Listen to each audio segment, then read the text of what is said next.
Hi, Walter. John Riggins here. We talked briefly on Twitter, and I just wanted to do, I guess, just a video essay on your work that you've got here, and it's actually really good. I'm going to try not to make it a very long video. That way you don't have to commit a lot of your time to it. But I do want to bring up some of your show here while I'm talking to you. That way, when I'm making a point, I can click to it. So the first thing that I want to talk about is this, actually your very opening scene. Let's actually play it real quick. Right about there. Now, this is actually a pretty decent scene because it introduces character, it introduces relationship, and it gets us kind of into the main meat of who these people are. We don't necessarily get a lot of your story yet, but it is a good intro to it. So this guy coming in really tired. He's actually doing a pretty good job. Happy birthday, bro. Eddie, it's not my birthday. Shh. They don't know that. Who are they? I don't know any of these people. It's the party crew. The party crew. You don't need to know who they are. Look, you've been gone on business for like 2 months, right? I want to throw you a welcome home party. I've been gone for 3 days. So right here is what I was talking about, where it's a good introduction of character and relationship. These two guys here, you definitely see which of the two is really in charge of the relationship here, which is obviously your character that you play, Eddie. And the poor guy here, basically you've got the straight and you've got the foil to the relationship, kind of like Laurel and Hardy, Abbott and Costello, things of that nature. Fred and Barney, you know, great relationship that you guys got going on here with your two characters. Then we skip ahead a little bit more. Really great intro, by the way. I love the song. It fits the motif of what you've got going on. Let's see here.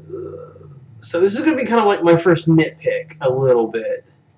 Is right in here where he's introducing the cougar. Let's see if I can just... It's real funny, but let me just go back. There's one nitpick about cinematography.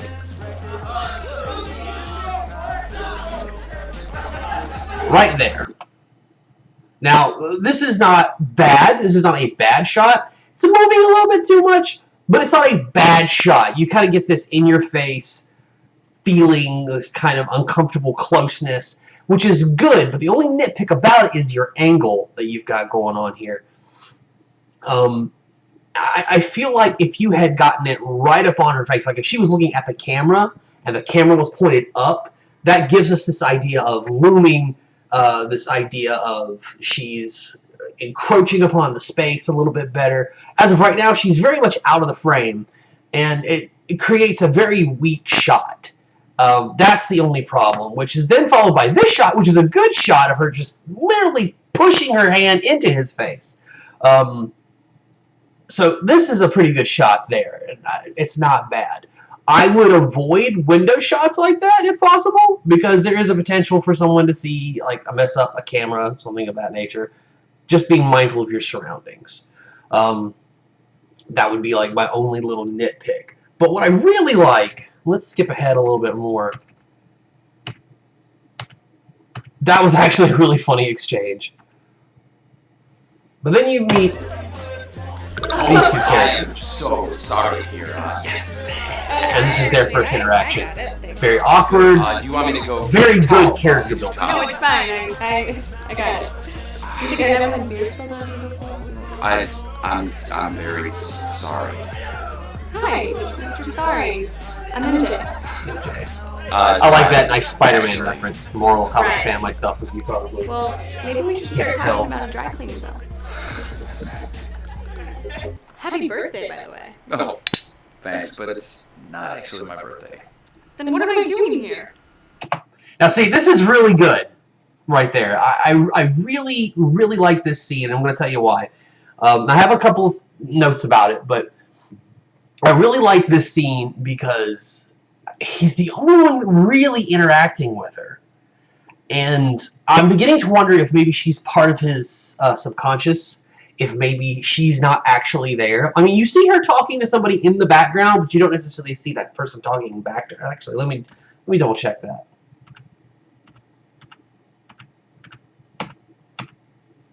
Okay, no, she is. You can't see her talking to somebody. I mean, that could be her part of his psyche, but for me, I kind of get this feeling like she doesn't actually exist. And that's pretty cool, because you don't really see her interact with anybody else. She just kind of appears, then she's gone. She appears, then she's gone. And I really like that character trait about her. Like, he's trying to get her number. Like, why can't I get her number? And my fan theory, your first fan theory, is that MJ doesn't actually exist. Because I don't know many girls that go by MJ. It's a very nerdy thing. He doesn't strike me as a nerdy type of guy, though. That could also be his link with Eddie, who works at the comic book shop, and his influence on his subconscious, on his psyche, which is really kind of neat for me, and I'm starting to kind of build up, what if it's this, what if it's that, and she's probably, and I look at it like she's kind of his opposite, and she's trying to get him to be more like how he probably really wants to be, like more outgoing, more adventurous, things of that nature. And I really like that. And I like the actress. Actually, I don't like using the word actress. I just say actor. I feel like that works either way. But that's just a personal preference to me. That and the original term for actress is a little person actor from like the old Shakespearean time. But again, history lesson aside the point. I like this. I like the scene. I like the interaction between them. Sometimes some of the lines fall a little flat. And that was going to be my next thing I wanted to talk to you about was stakes. Like, hold on a second. Thanks, but it's... I'm assuming you know Eddie somehow. Yeah, I know Eddie. No further explanation needed. See, right there, another part of my fan theory. You're like, yeah, I know Eddie. No further explanation needed. Like, I don't think she's real. Was she around here before? I was in Italy, actually. Foreign exchange program. I just got back last week. Very nice. How about you? Any international experiences? Nah, I've always kind of kept it close to home. It's always been the safest bet for me. So you don't want to see the world or Kansas? A couple of towns around here, and it's nice. It's safe. You ever think that maybe you're too safe? I think you should do something different. Different. So that line felt a little flat. I think you should do something different. It just felt a little flat. It felt like the stakes weren't high enough. Now, there's a difference between energy, there's a difference between stakes, and there's a difference between intensity of a scene. This is not an intense scene, so you don't have to be, like, overly intense about it. You don't have to be, like, very, very hot versus, like, very, very cool. Like, right now, that felt kind of very lukewarm. There's a couple of times where your actors get very lukewarm in their emotions. For her, the stakes was, like, not quite high enough. For an actor, the stakes are always up here. They're never here, and they're definitely never down here. So one of the things going forward as you're directing actors is always remind them that the stakes are always high. Even if it's what you're doing is not that important, even if you're just doing a little bit of exposition, if you're driving down the road, the stakes are always high. Because these characters should always be interesting, and they should always be telling a story. There should never be a throwaway line, ever. That was something that my director back in college always taught me. I took theater. I graduated with a BFA in theater from Anderson University, and one of my theater teachers, Ryan Ferguson, always told me that stakes always have to be high. You can never just throw a line away. Like it's a line. It's an unimportant bit of information.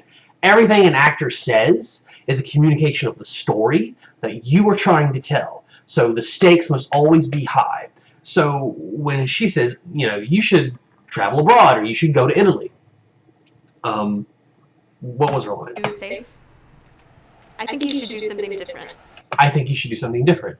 She should probably put a little bit more pep in that, like, I think you should do something different. Like, maybe she's being more playful rather than more matter-of-fact. That's just a personal thing. I understand if you're trying to go somewhere different with it, but that's just me. All in all, like, they're doing a great job. Push them further. You can always bring an actor back. It's always easy to bring an actor back, but always tell your actors, go farther, go further. I'll pull you back when it's too much. Make sure that they're always putting as much into the scene as they possibly can. Like I said, there should never be any lukewarm moments. There should never be any cold moments. Everything should be high stakes. So that's my only real critique of everything in general. Let's skip ahead a little bit. What do I want to talk about next? All right, so this is a clip from this is the clip that you put on Twitter, and I really like this scene because again, it's good character building. You get to know a lot about these two characters just with their interactions, and you get to know more about this character just from his interaction by watching these two. It's good that you got him out of the scene because you definitely don't want him just sitting around doing anything.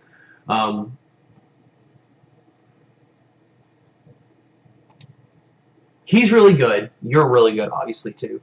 But he's really good at what he's doing. I feel like sometimes some of the lines fall a little flat. Like he's trying to be too mysterious. Like he's trying to be too vague. She's hilarious just from her tiny little interactions. And that's an example of what I'm talking about with stakes. Like, for her role, it could be very easy to lose her. It can be very easy to forget her, but you remember her. And that's because her stakes are always here. She may not have a lot to say, but the stakes for her character are always up here. Like, who's this guy? Why is he here? Who is this dude? Why is he dressed the way he's dressed? You can see it all on her face, which means that she's always thinking about the stakes and they're always high. And that's a good thing. Okay, one nitpick about this scene. One nitpick. Well, looks like you're... This, right here. This is a great shot. This is great music. This is a great setup. Here's where it falls a little flat.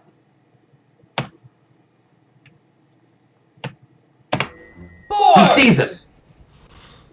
He interacts with his brother right there. Your reaction should have been, if you wanted that, you should have already had that in there by that point. That was a little too late.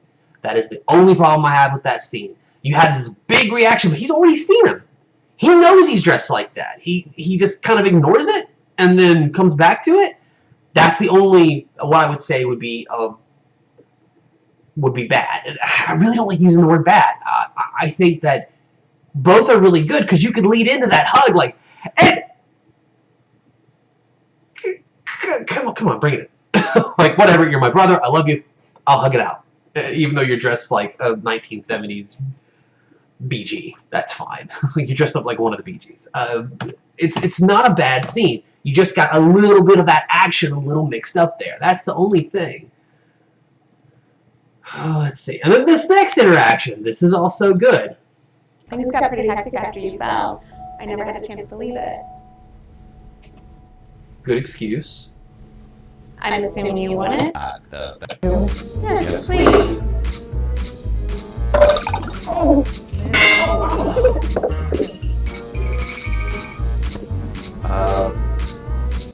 There's another reason why I don't think she's real. He didn't really ever interact with her. He set the cup down, but he didn't mess up landing the cup. He puts the cup down for her real nice and easy, puts the cup down for this guy. Why can't I never remember his name? I'm so sorry about that. I feel awful. I'll be right back. Right.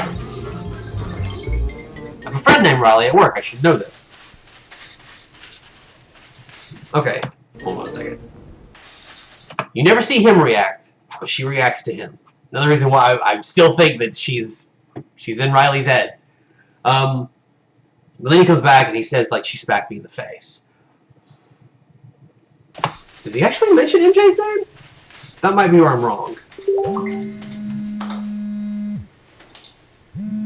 Nice introduction to another character, Liz. Who's Liz? We'll get to know Liz in the next episode.